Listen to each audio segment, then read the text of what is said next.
During this time, approximately 1860 to 1920, companies push products at people, believing that if they developed a quality product, it would sell itself. If you build it, they will come, was the mindset in this industrial era. Businesses focused primarily on manufacturing. However, factories hadn't figured out mass production yet, and products were scarce. Companies ignored the real needs of the market and did not adapt to customer needs. As such, marketing did not play a large role during this time period and was primarily in the form of print advertising and billboards.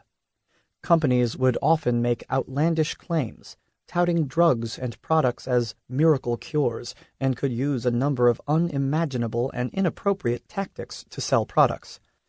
The cocaine toothache drops ad touted a product that was actually popular during the late 1800s to alleviate tooth pain in children. Back in those days, cocaine was considered a possibility for a local anesthesia and was often used to numb dental pain. It was later replaced by Novocaine. It is believed that was the likely reason this company created a drop for children containing cocaine.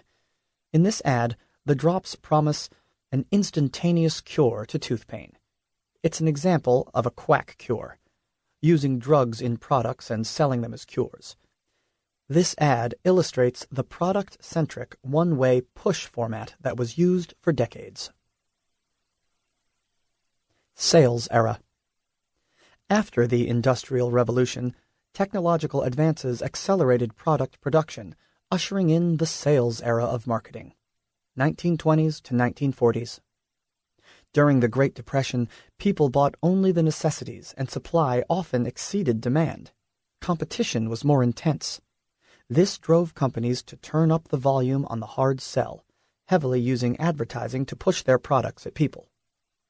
Since products were not based on market need, companies had to convince customers to buy things. Imagine a classic ad from this era. Today, it would be unthinkable for a tobacco company to use a baby to sell cigarettes, but it was accepted back then.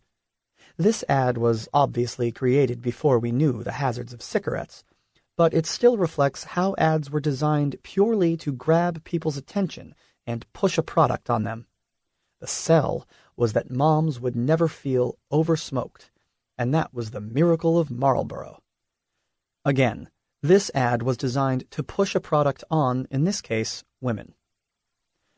During this time frame, marketing included print advertising and billboards, and expanded to radio. It was based on interruption and manipulation, interrupting what people were doing, reading or listening to the news or entertaining stories, to manipulate them into buying something. Businesses continued to have a very myopic, company-centric view of the world. The customer was a one-size-fits-all generic audience on the receiving end, having no power or voice. This established the one-way relationship between companies and customers. Marketing era. As consumers grew tired of the hard sell and having products forced on them, there was an evolution to the marketing era, beginning approximately in the mid-20th century, which is when the marketing department was born. This period was marked by a fundamental shift in focus, from the needs of the seller to those of the buyer. This change caused companies to start developing products that actually satisfied customer needs. What a novel idea! As an article in AZ Central put it, companies stopped filling a hole in the factory and started filling a hole in the market. Market research began playing a major role, helping companies identify products consumers actually wanted.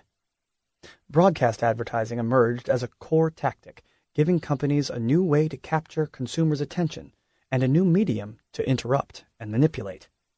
However, this was often done creatively, through likable characters like Tony the Tiger and Snap, Crackle, and Pop. Cult figures like the Marlboro Man also began to appear in campaigns. Celebrity endorsements were also big, with actresses such as Farrah Fawcett and pop stars like Michael Jackson appearing in ads to sell everything from shampoo to cola. At the time, this strategy was designed to appeal to the masses, attempting to convince people to buy products simply because their favorite stars used them. While some